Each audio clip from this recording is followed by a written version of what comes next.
This man's name is Jason. He's a tycoon and the sole heir to his grandfather's massive oil company in Mexico. Besides oil, he also inherited farmland, several banks, hospitals, and even a social foundation. One night at a restaurant, while Jason was dancing with his girlfriend, Lexi, she was shocked when he suddenly pulled out a ring box and proposed romantically. But just as she was about to respond, a man appeared, handed Jason an envelope, and quickly left. When Jason opened it, he discovered it was a lawsuit from his uncle over inheritance disputes. Jason immediately excused himself and left Lexi alone. The next day, the first court hearing began. His uncle kept attacking him, saying a young, inexperienced boy like Jason would only destroy the company. He insisted that he should be the one running the family business. Jason grew angry, knowing his uncle only wanted money. Because the situation became heated, the judge decided to postpone the hearing until the following week. The next day, Lexi visited Jason at his office to give him another letter. But Jason, too busy, ignored her and went to a meeting. That night, while sorting through his documents, he finally found time to read her letter. In it, Lexi wrote that she would be leaving to volunteer in Haiti for 6 months. Feeling hurt, Jason shared his feelings with his family's lawyer, Hamilton, who was also his grandfather's close friend. Hamilton was puzzled why something so important only came up now. Jason replied that he had been too busy to pay attention to anything else. Disappointed, Hamilton told Jason that he still didn't understand why his grandfather had chosen him to inherit everything instead of other relatives. Before leaving, Hamilton advised him to read his grandfather's diary on the desk. Confused, Jason opened the book and began reading.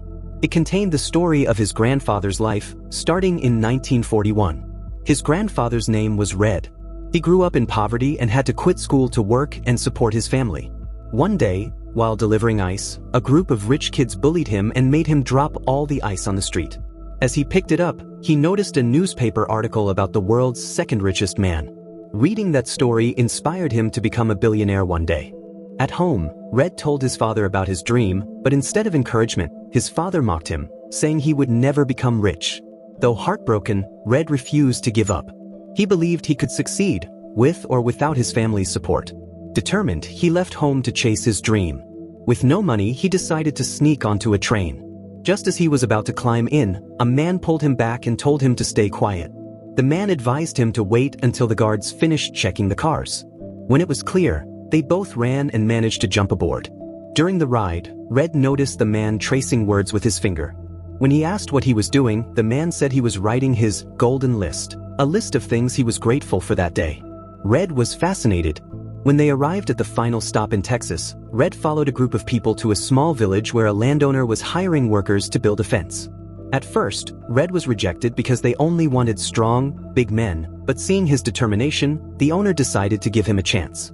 On his first day, after finishing a wooden post, another worker named Gus pushed it down and laughed, saying it wasn't strong enough to hold 2,000 cows. Though frustrated, Red quietly fixed it. Hours passed, and while the others rested, he was still working. Seeing this, Gus felt pity and offered him a drink while teaching him the proper way to build a fence. They quickly became friends.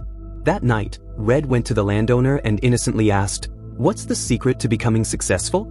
Smiling, the man replied, "A successful person always completes every task perfectly." Those words stuck with Red. He promised that by the next sunset, the fence would be finished. The next morning, Red arrived earlier than everyone else. When the other workers asked why he was in such a hurry since they had 3 days to finish, Red said, "Why take 3 days if we can finish today?" He divided them into 2 groups to work faster. By sunset, they completed the entire fence, just as he had promised.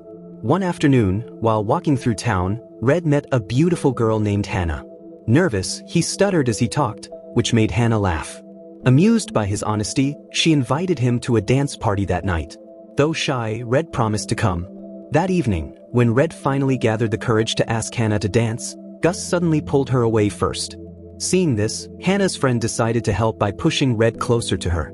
Red finally got to dance with the girl of his dreams, completely captivated by her beauty and cheerful spirit. The next day, after school, Hannah was surprised to find Red waiting outside. He said he was there just to walk her home. During their walk, one of Hannah's friends insulted Red for not going to school. Offended, Red confidently replied that this poor man would someday become a billionaire. Impressed by his confidence, Hannah took Red to see the school principal asking if he could get a scholarship. The principal refused and instead offered him a janitor job. Feeling humiliated, Red challenged Hannah to test him with a math problem. Without using any formula, Red solved it instantly.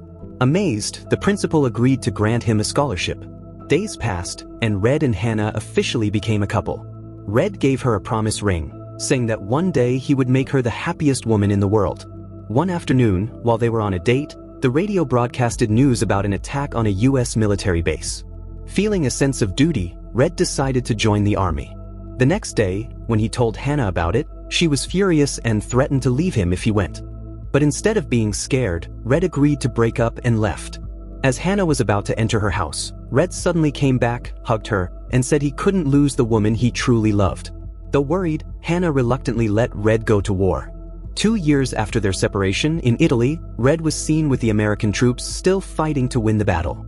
The commander told a soldier to deliver a letter to the front line, but since the man was terrified, Red volunteered to replace him.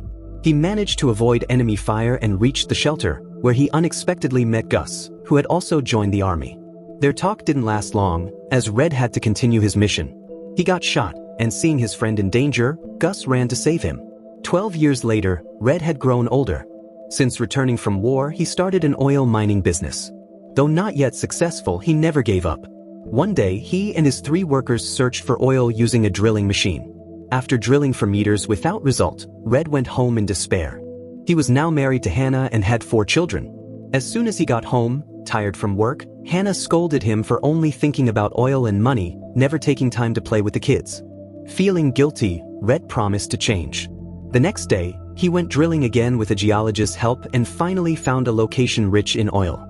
At home, Hannah was shocked to see her husband covered in oil. Red was overjoyed, knowing his dream of becoming a billionaire was near. A few days later, while discussing business with his assistant, an angry man arrived, claiming the oil land belonged to him and threatening to sue. Red hired a lawyer to defend him. In court, it turned out the lawyer was Hamilton. The plaintiff mocked him for being black. Offended, Hamilton confidently explained the land law, proving Red was the legal owner. The plaintiff and his lawyer were silenced and left the court. Impressed, Red hired Hamilton as his personal lawyer. Years passed, and Red's oil company grew. One day, he planned to buy a nearby land, but Hamilton said the owner, Carlton, refused to sell. Annoyed, Red told him to arrange a meeting. That night, Red returned home, where his 4 grown children only asked for money. Only the youngest didn't. Hannah was frustrated because Red had started to see everything, even love, in terms of money. The next day, Red met Carlton, but the man still refused to sell. When leaving, Red arrogantly hinted that he knew Carlton was in debt. Red and Hamilton stayed at a hotel, waiting for Carlton's decision. Days passed until Christmas Eve. Hamilton urged Red to go home to celebrate, but he refused, saying work was more important than family. The next morning, Carlton came, saying Hamilton had told him where Red was. Touched by Red's life story, he agreed to sell the land. At the airport, Red saw the newspaper headline naming him one of America's billionaires. He was overjoyed, but then received news that Hamilton had been in a serious accident and was now in a coma. At the hospital, Hannah explained both of Hamilton's kidneys were destroyed and he couldn't live normally without a donor. That night, realizing their blood types matched, Red volunteered to donate one of his kidneys. The surgery succeeded, and Hamilton survived. The event changed Red's life. Even as a billionaire, he realized he had chased money too hard and neglected his family. His children had grown up thinking money was everything. Still, he hoped his youngest child would be different and understand there were things far more valuable than wealth. A week after being discharged, Red apologized to his children and gave each $10,000, asking them to use it to help others. All of them planned to spend it, except the youngest, who returned the money and said he wanted to donate it to charity. Proud, Red decided that when he died, he would leave all his wealth and company to this youngest son. That son later became Jason's father. Jason finally understood why his grandfather left the inheritance to him instead of others. From behind, Hamilton told Jason that his grandfather hoped he would inherit his father's values, not his obsession with money. He wanted Jason to treasure family more than wealth. Jason was deeply moved. He decided to go to Haiti to find Lexi. When they met, he apologized and confessed his regret for ignoring her for money. He gave her a promise ring, just like his grandfather once gave to his grandmother, symbolizing his vow to make Lexi the happiest woman in the world. Weeks later, they married. During their wedding, Jason was seen writing his golden list, a list of things he was grateful for. The thing he was most grateful for was loving Lexi, and with that the story ends here.